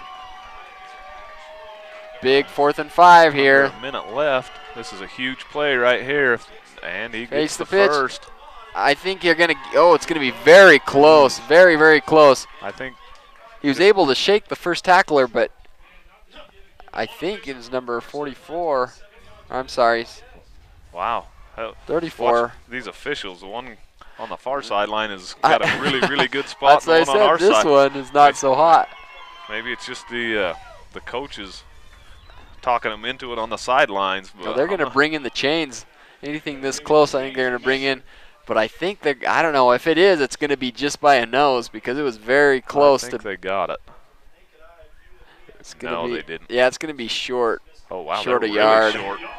They must have gone with the spot on the near sideline. Yeah, I was going to say the one on the far is also always the generous one. Maybe they like split the difference and go somewhere between the two of them.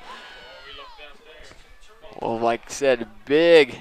Wow, that was a big play for both teams. Duchesne, like I said, got the crowd back in it, got the defense to stiffen up. Big 4 and out for the Monticello there. The Buckaroos able to hold them.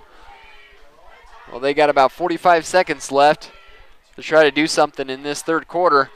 He's rolling out with Muir. He fakes the option. Finally drug down. Kind of got the horse collar tackle there. There's our bulldog and tackle. Yeah. Austin Wilcox there jumps on. Like you said, it's hard when you're running against a quarterback who won't go down. Number 50 played that very well, didn't he? And they Finally had good pursuit there. 2nd and 6 now, gain about 4. If they hurry, they might be able to get this play off. Get that 10 seconds left. They will get it off. Back to Spain. He looks to the right side. He's got speed. And he is quick. He's going to be hard to catch. He's going to be hard to catch. If anybody can, Malloy. Oh, yeah. Tried to say if anybody can, it's Malloy. Yeah. And he was able to bring him down. They're going to spot it about the 12-yard line. So that'll be the end of the third quarter. We'll go ahead and take a timeout, have a word from our sponsors, switch sides, and be right back.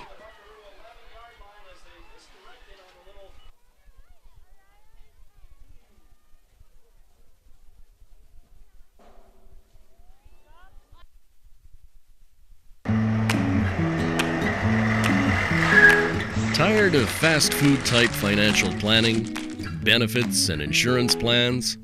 At the Advisor Group, we have specialized teams for financial planning, retirement plans, health benefits, and insurance. That's why we're the big city firm of firms for your local and professional needs. Moon Lake Electric has been a staple in the basin for 75 years. And though many things have changed through the years, one thing stays the same: our dedication to keeping the power on and our priority of doing that safely. We now have a Facebook page, which can be accessed through our website, allowing you to receive energy tips, outage reports, personnel changes, and feedback. Moon Lake Electric thanks its members and employees for 75 years of keeping the power on. Welcome back, ladies and gentlemen. Brian Nielsen alongside Kurt Skews. We're at the start of the fourth quarter where it's a very close game, tied up 14-14 as the Eagles host the Monticello Buckaroos.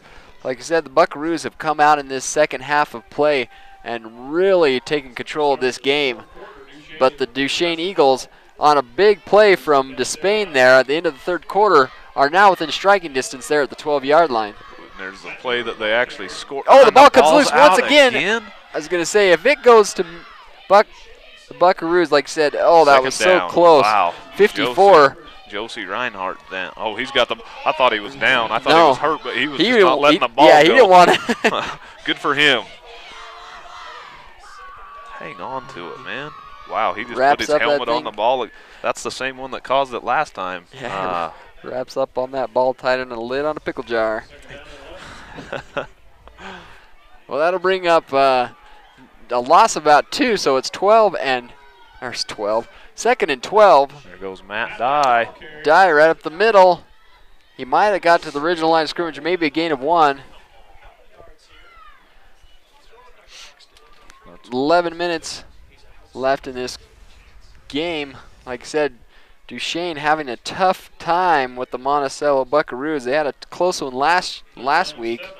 Maybe they liked the outcome. Maybe they liked the outpouring they were getting from the crowd, and they were trying to get them back in. Maybe that's their theory in tonight's game. Keep the crowd in it.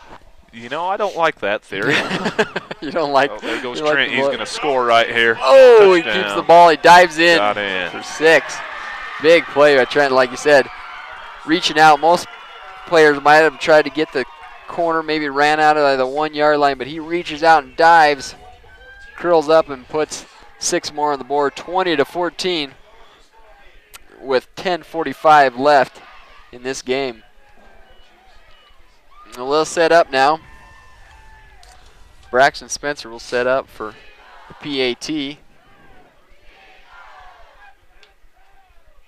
I'm still hoping for a ball to go in that Highway 40. It's down, it's up. It looks like it's no good. It's off to the left this time. Having a hard time keeping it between the uprights. I think they may have turned those uprights sideways. It's been pretty lonely territory in between them tonight. Yeah, they're having a hard time with both sides of the ball with that PAT. Braxton usually is about as deadly as they come. He's kicked over 120 some odd extra points in his career at Duchesne. Really? Yeah, that was 2 or 3 games ago. Well, that might be the deciding factor in tonight's game. That's you know, huge. with the Monticello, if they can come down and there. score, that could be the game. But we hope not. With the score now 20-14, 10:45 left in this quarter. We'll stay tuned and see what's going on. Another sponsor, we want to thank Ashley Regional. Ashley Regional provides the most technologically advanced radiology services in northeastern Utah, including the Hawkeye 4 nuclear medicine machine and the 64-slice CT scanner. Ashley Regional has 2 locations, Vernal and Roosevelt. The Roosevelt Clinic offers full services, lab, x-ray, women's health, including OB services. You know, I don't even know what a Hawkeye 4 nuclear medicine machine is, and I hope I never find out. I was going to say, whoever. But I'm glad they have it. I think whoever named these things got to be some involved with the military some way. You know, I think they have helicopters, Apache helicopters, and Hawkeye slice CT scanners, and they got to be something. But it makes you feel any better going under. You have a picture of what's wrong with you before they go under the knife. So. I'd like to thank Ashley Regional Medical Center for bringing you tonight's game. Ooh. The ball bobbled a little bit, finally brought down. Right up the middle. Oh. And Trent comes up with another big hit, him and Braxton Spencer. I was going to say, he was right up the middle and finally closed gaps. And they squished him. Wow. The Duchesne sandwich. Right up the middle, like you said, almost broken. Brought down, but not before he returns it to the 36-yard line. 1st and 10 for the Buckaroos. 10:38 left to go. Hope Coach Cowan has done something here in the fourth fire quarter. under him on defense. Yeah. Right up the middle. He's stuck right at the line of scrimmage. Who's that? Riley Spencer. That kid's just a sophomore and only started playing football last year, I think. Big sophomore. Gain of about 1 on the play. 2nd and 9. For the Buckaroos, able to take away that up front play there. They're looking to see maybe they got some wiggle room around the outside. That quick dive. Malloy looking to pass. He's got pursuit. Finally brought down. He's squished there on the far line of scrimmage. Who was that? Number 23 or 24? 43 maybe. Coming out of there. Got cut out. We couldn't quite see who that was. 43. I think that was Anthony Peterson. Yeah, he was the most excited. We'll give it to him. He's still excited. So Anthony, good job, man. 43. 3rd and now 11 now. They need a big stop here. Like you said. Stop. They're down. Oh, and a quick pass. Oh, it hits the referee in the head. Trying to play all your men there. That looked like a bouncy weird ball. Yeah, that was a weird play. They gave it to Austin Malloy. I'd like to see this again. Quickly, right there, and then he quickly shovel passes it. Right off Braden's or Dylan's hands, right off the ref's. It's the referee right in the head. Braxton was right. If that would have went past, I think Braxton might have picked that one off. He was in such a hurry to get rid of that ball, he didn't know where he was throwing it. I don't think I've ever seen that play before. Well, they're going to set up for a punt, almost blocked there. Bounces about the 20 or about 35 and finally takes a Monticello bounce. They've got all the good bounces tonight. Yeah. Well, they're going to spot the ball right at the 30-yard line. Duchesne will take over 1st and 10 for the Eagles. Thank another sponsor tonight, L&L Motor. People you know, people who care. Become our fan and like on L&L on Facebook to be entered in our drawings. Go to lnlmotor.com for coupons and daily specials. Yeah, we'd like to thank L&L Motor for all they do. We enjoy calling those Roosevelt games. They do that punt, pass, and kick. Have you ever seen them do that? I have. I think that ought to be something we ought to incorporate over here. I think that'd be fun. I think that'd be way cool. I wish they'd do some on all of them because it's so entertaining to see those people go out and try to make it the full length of the field. Right up the middle, Dye. That'll help his average, the 5-yard Matt Dye. Yeah, he average. made up for it. Gained about 7 that time. 7 on the play, so it'll be 2nd and 3. Dye right at the 9-minute mark. Duchesne liking where they're standing right now. If they can march down, put another 6, and chew up 5 minutes on this clock. They can't turn it over right now. That would be. Yeah, that'd be devastating. Yes, that'd be that the would. 3rd. That'll be the 4th if they do. They've had 3 turnovers so far and fumbles. Dye right up the middle. Keep a hold of it. 2 arms on the ball. Yeah. Well, very close. First. Yeah, they got the first down. 1st and 10 for the Eagles. The crowd getting back into this game now. They're liking what they're seeing. I guess everybody needs a little nap. They took a nap on the first half. Now they waking up. Everybody bringing the crowd back into tonight's game. 1st and 10 here at Duchesne High as they're hosting Monticello, looking to extend their record to 43 wins. Now, have they surpassed everybody in the nation or just the state? No, they're in the nation's a crazy number. I can't. There goes Muir. That's the one that he scored on. Scoots up for about 9. Yeah, they're gonna, like you said, that's his patented play there. Yeah, I knew they had it in the state, but I didn't know quite what the national was. What national one was? I think 151 games is a national record. We've got a ways to go. I was going to say, you have a few. I'll be an old man when we catch that one. I've seen a number in my head. Yes, 152. That's the number. Dye right up the middle. This is the kind of drive we need right now. Just a clock killer, run it, keep the chains moving. Like you said. That'd be a dagger in the heart if they can go and score and run 5 minutes off the clock, 6 minutes off the clock. That'd just about do it. Yep. We hope. Give it back to them with a couple minutes left in the game, and even if they do score with those 2 minutes, the game is far out of reach. So 1st and 10, and they still have to score before any of that. 1st and 10. Comes a Roberts pass looking to pass. Spencer. He's got Spencer. It's going to go up and get it. They're looking for a flag, but was not able to get one there. Braxton He Spencer. probably should have took another step before he jumped on that one. Jumped trying to bring it down one-handed. Number 28 on the coverage. Yep. Yeah, he just jumped a little premature. 6:50 left in the game. That ball was right there, just about where it needed to be. Duchesne has this game by 6 right now. Just past midfield, 2nd and 10 on the 43-yard line. Sends a man in motion to Spain. He's going to give it up to Dye. Bring up. Yeah, I was going to say it's going to be very close to 4 yards, I'd say. 3rd and about 4. Almost looked like he catapulted and even bounced over those guys. Yeah, you'd think. Oh, that was somebody else. Somebody's flying. Somebody was flying in blue. Arms are flying all over the place. 3rd and about 5. 6:20 left in the game. Duchesne up by 6. Send to Spain in motion. He's going to go out with him. Option. Decides to keep Trent. Trent decides to keep that ball that time. They're starting to defend that option pretty good. Yeah, like I said, they're taking away that quarterback option. Like I said, he's going in that slot back to pick him up, number 9, in case he does pitch it. Sometimes that's tricky because, like I said, if you don't pick up the first threat, then he makes you pay for it. They're getting some really, really good pursuit also, and so when we did the extra point down there, poor old number 9 was left out to hang on his own, and that just wasn't even fair. Yeah.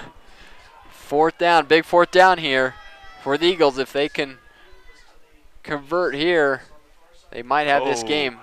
He didn't. Oh, he didn't go. Oh, and they're not going to get it. Dye is sacked by number 75 and 58. I thought he went. Like I said, I didn't think he quite made it into that. Do we have a good look here? I was going to say, I don't think he quite jumped into that neutral zone. So they're going to turn it over on downs. They stuffed that one good. I think that's the 2nd or 3rd one that Monticello stiffened up and caused the Duchesne Eagles to turn over on downs. 5:25 left. Could come down to it. Could come down to a field goal if they don't stiffen up right here. Malloy to the outside, gain of about 3, maybe 2 or 3 on the play, trying to get their team to score before the end of this game. We're right almost at the 5-minute mark. Yeah, like I said, they contain Malloy. I think they have this game in the bag. 2nd and 6. Brian Madsen come up with that tackle. 2nd and 6. Malloy under center. Getting a little bit of the crowd right back up right the up middle. the middle. Malloy again. Made a gain of a couple. Bring up 3rd. They're just going 3 yards a pop. That's all you need. Yep. that's the way to sustain a drive. Well, we'll see if they got 3 more yards and good enough for 1st down, as they have 3rd and 3 at the 4:30 mark. They have a lot of distance to go at 3 yards a pop. I'm not good with my math, but that, in my head, that is still shy of the end zone. If they don't come up with a big play here before the end of the game. Going to pitch it out to the outside. Oh, he's going to say he's almost brought for a loss by Murukin, flying in. But finally brought down by Trent Roberts, and comes flying in. Kind of like a missile, man. Yeah, let's say Muir almost gets him. He comes flying in. He shake and bakes and gets him. Gets close. And is there Trent comes in like a bull? He comes in and takes his head off, but not before he picks up a 1st down. So we're at the 4-minute mark. Monticello trailing by 6, hoping to put 6 more on the board and convert that PAT and get this game under their belt and cause getting a little nervous here, man. I can say Duchesne needing to get back into this game. Getting out. Malloy on the outside. He's got lead blockers and then some. Uh-oh. Gain of about 15 on the play. Malloy, he had great blockers there. We'll see on the replay. Finally gets the corner and picks up 15 yards on that carry. That was great patience on waiting. Like for I said, his he blockers. just puts his arm right on the back of number 44 and then just rides right off his hip before Roberts finally pushes him out of bounds. Yeah. 1st and 10 on the 35-yard line in Eagle territory. 3:30 on the clock. Right up the middle again.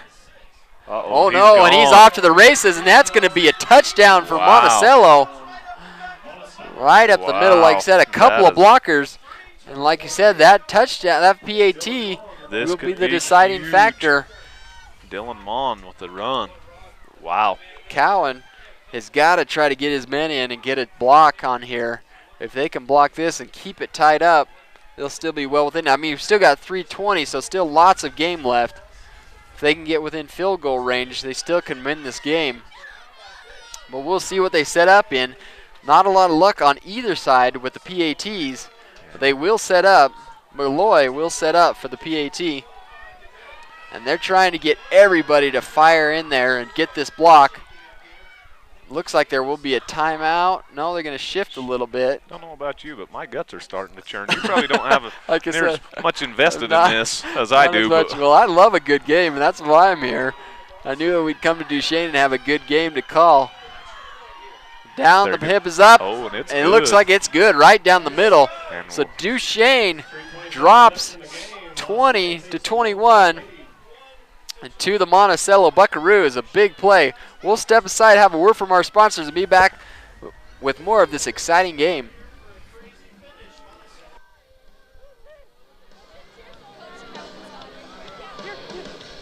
Western Petroleum may have changed their name to Pilot Logistics, but the employees that you have always counted on locally are still the ones here now.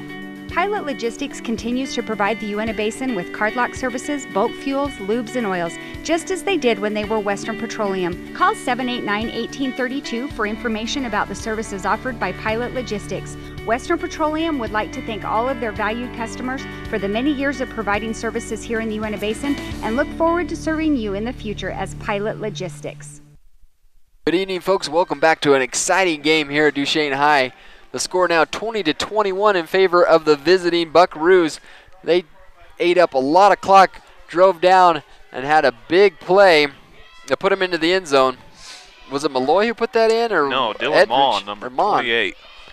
Put that in, and then, like we said, the deciding factor was the PAT. In the third quarter, late at the conclusion of the third quarter, Duchesne missed a PAT far to the left upright, and the Monticello able to capitalize on their touchdown, scored the touchdown, and converted on the PAT, so they've led by 1. But still lots of time left here as 3-minute mark. They're looking for a good return here. by... It's going to be a big one, too, right here. Right up the middle. He's going to get it. He's off to the races, and he's gone. Catch him. You got to be kidding. He's patient, and it paid off for him.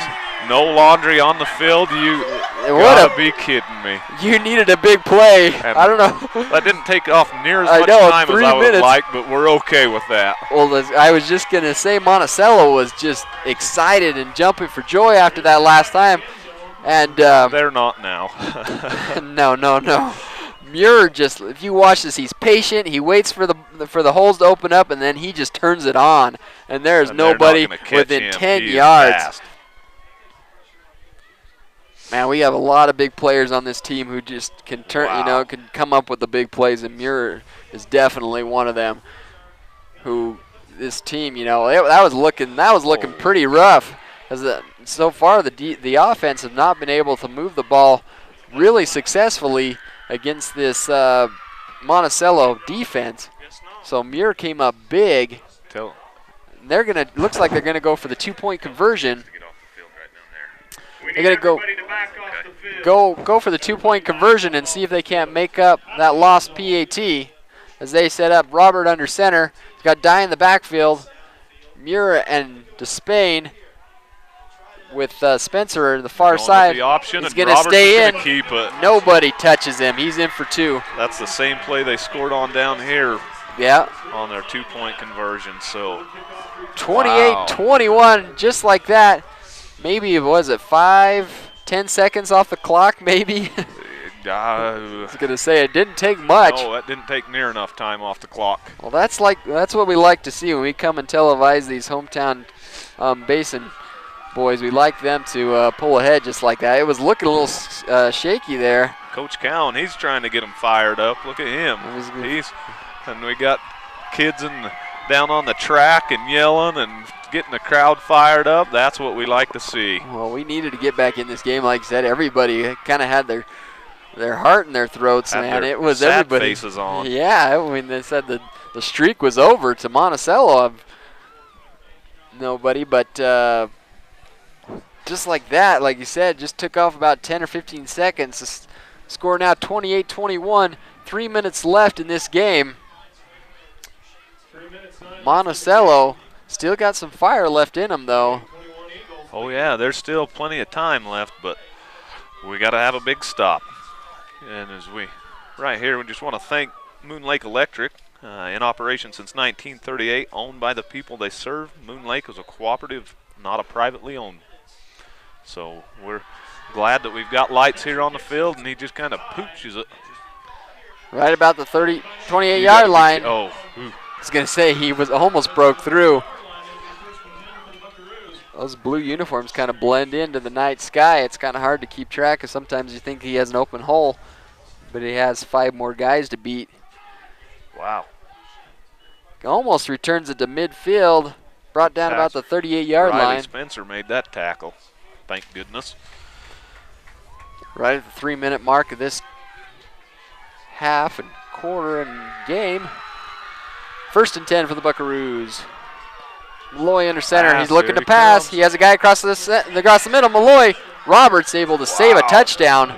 And the clock's going to stop. We need to get that thing running. The gain of about 15. Crosses midfield into Eagle territory. 45-yard line. 1st and 10 for the Buckaroos. Well, if you wanted a good game, this was one to come and tune into. Yeah, I was going to say, if you wanted one, we've had quite a few this season. Some of them have been kind of dull, to say the least. They've been blowouts, you know. But so it's great to have good, exciting games like this to call. So there's going to be a timeout on Duchesne. So we're going to go ahead and have a timeout ourselves. We'll be right back with more high school football action.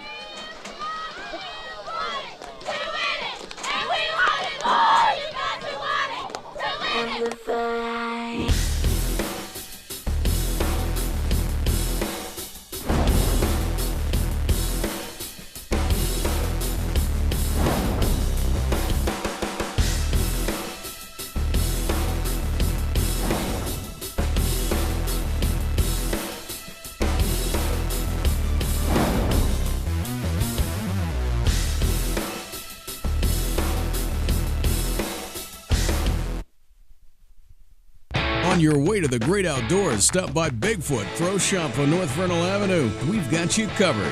Bigfoot Pro Shop. Just look for the giant fly in the sky. Welcome back, ladies and gentlemen, to the exciting conclusion of tonight's game here at Duchesne High. They're hosting the Monticello Buckaroos. I'm Brian Nelson alongside Kurt Skews. And looking to pass again. Looking down the sideline. He's got coverage, lots of coverage. And he's dropped not before he gains about 3 on the play. The good thing about that is the clock. Yeah, the clock stays going. It'll be 2nd and about 6 now. He was looking downfield to come up with some. Like I said, you need more than 3 yards a pop, and they were able to come up with that with their connection to Malloy last time. Looking to Malloy, but he was double and triple covered by the secondary. It's going to go right up the middle.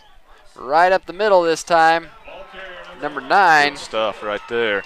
But we're definitely in 4-down territory now. Yeah, like you said, you're behind the 2-minute mark right here. Looks like we're going to call a timeout. I think this one might be on the, is it Duchesne side again? Or I can't imagine that Duchesne would stop the clock. I can't either. But they will call a timeout. It would be 3rd down and 4. We'd like to thank another sponsor tonight, L&L Motor. People, people who care, become a fan and like L&L on Facebook to be entered in for drawings. Go to llmotor.com for coupons and daily specials. Everybody looking to get things, get their car serviced where these winter months take a toll on us. The basin can be kind of rough on vehicles. Go get it checked out at L&L. It went from really, really nice to really, really cold pretty quick, didn't it? I was going to say, not much of a fall. It was pretty nice. Like you said, 70 degrees and beautiful fall nights until now it's like, I think it was 27 this morning. It was chilly. So, perfect football weather. Definitely good football weather. If you like a good football game, you found one here at Duchesne High. 3rd and 4 for the Monticello Buckaroos. 2 minutes on the clock. Looking to pass again. He's hit right as he throws the ball. Muir almost comes with the ball. 58. Jacob Plummer put a pretty good shot on the old quarterback. As a sophomore. Big sophomore. Boom. Wow, that was a good shot by Jake. Muir almost comes up with If the big he wouldn't have hit him reception. so hard, he may have got that little more on that ball, and we could have come up with the interception. I was going to say, I don't know who he was throwing to. There wasn't anybody out there. Look at him. I think there's going to be is there going to be a timeout before that play? But I'll bet their coaches are kicking themselves in the butt for that one. Well, Duchesne burning up all their remaining timeouts. 1:54 left in this game. Was it Duchesne that called that timeout? I think so. They were the first ones on the field. Were they? Yeah, I think it was this near-sized judge who was blowing his whistle. because I saw the Monticello's coach come out pretty quick, and I was just thinking, like I'll bet he was going to kick himself in the butt for that one. Oh, man, yeah, like you said, that was a big play. It was almost broken up. He almost got a finger on it, the defensive end, and broke that play up. But like you said, it was at least a first down and then some. Like you said, Coach Cowan taking his last remaining timeout with 1 minute and 54 seconds left in this game. That clock is not running near fast enough for me. Well, Kurt, we usually start talking about this time. This game's been so exciting, I almost forgot about the Bluebell Corn Maze player of the game. Many ideas who you think might be deserving on the Duchesne side for the 2 tickets to go visit the maze? Wow. Who do you choose from? Right now, I don't know who you choose. You know, you almost give it to Matt Muir for the kickoff return, but he fumbled. You know, he scored twice. Yeah. But, you know, all right, is that another timeout? What are they doing? I guess they want to get all their ducks in a row for this big 4th down. I thought maybe I guess I attributed one of the timeouts to Duchesne that should have been a Monticello side. That we'll see. They're going to set up for a big 4th down, and they didn't like what they saw, so Coach Cowan was going to call a timeout. But yeah, that's somebody who popped up was Muir, number 10. Like I said, that big return definitely was the big turning point in tonight's game, yes, and ultimately was the thing that might have won the game. I mean, we still got a $1.50 left in this game, but we'll see if they can't come up big here on the 4th down. And that could change. I mean, the player of the game could change real quick on a huge defensive play right here. Yeah, I was going to say Dye has been big. Dye's you know, been when they've been needing the 5 yards a pop, the first downs, they've been giving it to Dye. Trent Roberts, I mean, like you said, Trent just plays tough all the time. Like you said, he's just a tough player, a good quarterback who's not afraid to take a lick. And here we go, big 4th down, looks to pass across the middle, connects number 10. Dang. And the clock You're stops. just a little shy there on his coverage, but finally brought down. Not real happy with that. 15. He's probably saying that's a quick slant I think they got last time. Right there, he goes, threads the needle right between. Anthony, yeah. Right between the linebacker and the corner. Big 4th down, but he was able to convert. 1st and 10. Keep the clock running. That's what we're right at 1:39. They're going to call a timeout now. This time on Monticello's side, everybody trying to stop this clock. This last 2 minutes of this game has lasted about as long as the first quarter. That 3rd quarter would have played out twice during this amount of time. Yep. Well, they're getting within striking distance. About the 23-yard line is where the ball is marked. 2nd and 7 for Monticello. A big, tough game for both sides, like you said. Tough fought on Monticello's side. I was, thinking about tonight's game, just looking at the records and my experience from last time Monticello came here and played, guys kind of had a cakewalk with them, but it's been a tough fought game. This has been a great one. This is the things that you look for, in the fall.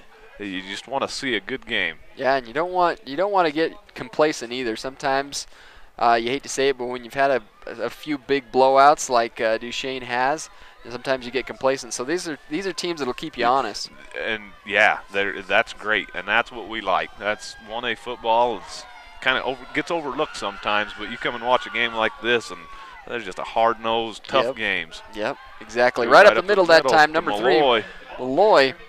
He's going to be just shy. Let's see where that far judge, the near judge, like you said, they're offset about a yard, but it's going to be just shy. It's 1:20 left on the clock right now. They're looking to score. Wow. Third down right and an inch on the 15-yard line. Hurries up to the line of scrimmage, sends a man in motion, gives it up. The fumble. The ball comes loose. Let's see.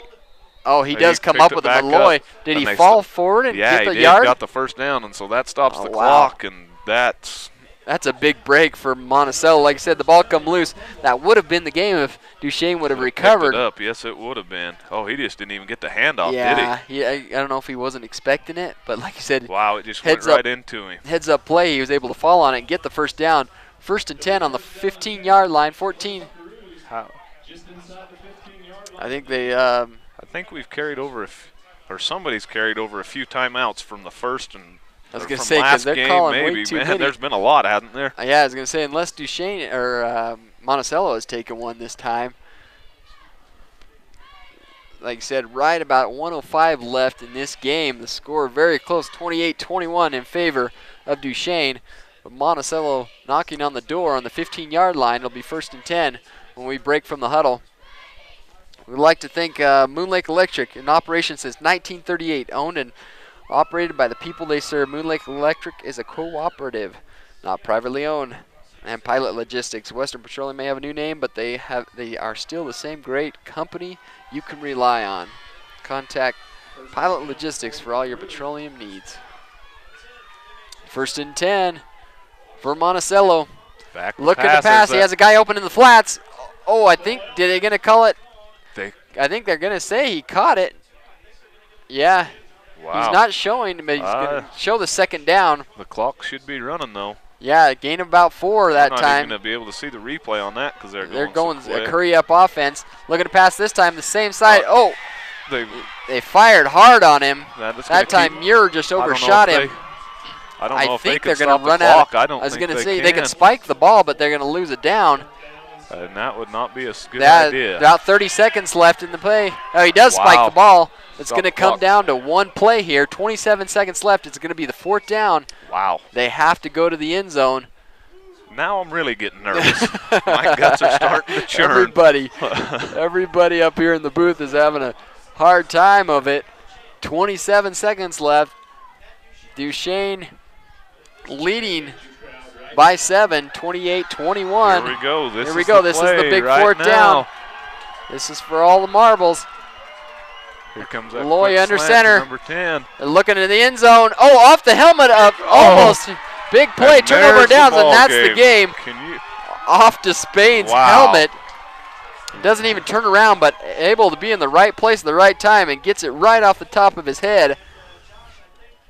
Right there. Boing. Dink. Boy, that ball was right on the money, wasn't it? It was. If he hadn't turned around, almost intercepted. Was that Roberts? No, that was Spencer that time. Almost intercepted. So 22 seconds left in this game, and that's how it's going to end, folks. 28-21 in favor of the undefeated, or the undefeated. I was going to say defeated, Duchesne Eagles. That's 43 in a row. 43 in a row. That's crazy. You know, that was a great game. Hats off to Monticello. They played a great game. But Duchesne come back and showed some heart to come back and, you know, after being down in the 4th quarter, come back and showed some heart to come out and pull out the win. Yeah, like I said, big. It went back and forth like two heavyweight boxers exchanging blows. Well, I think tonight's game is going to go to Matt Muir. I think that's a good call. Number 10 with that big return. He's the one that made this game for Duchesne. Well, we'd like to have you all tune into our last game. Duchesne's going to travel over to Altamont for the big rivalry game there next week, the 25th of October. I think that's a Friday. Yes, it is. 7 p.m. You know, my advice for that game is dress warm. That breeze comes out of that North Canyon, and boy, that's cold up there. So, yeah. But it ought to be a good game. Yeah. With the rivalry and everything, it ought to just be a good one. Well, that's what we're looking for. Like I said, all the stops come out usually with these rivalry games, and so we're looking for another good broadcast schedule game for you tonight. Well, we'd like to thank all of you for tuning in. The camera operators tonight are down in McKenna, Kylie Moore, Devin Allred. Graphics done by Dave Ryan. Audio and instant replay by Tyler Rasmussen. Network engineering and live stream that's brought to you by Brett Simmons. And this has all been directed and produced by Super Dale Allred.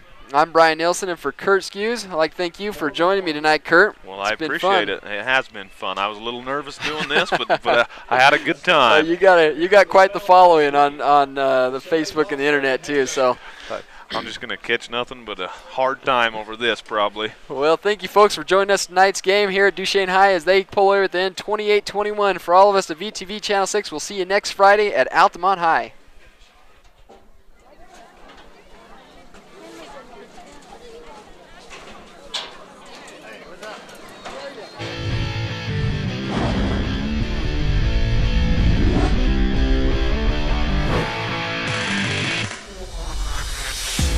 VTV Channel 6 and Strata Networks present live high school football coverage in high definition. Made possible by Ashley Regional, CrossFit Avenue, L&L Motor, Moon Lake Electric, Pilot Logistics Services, and the Advisor Group.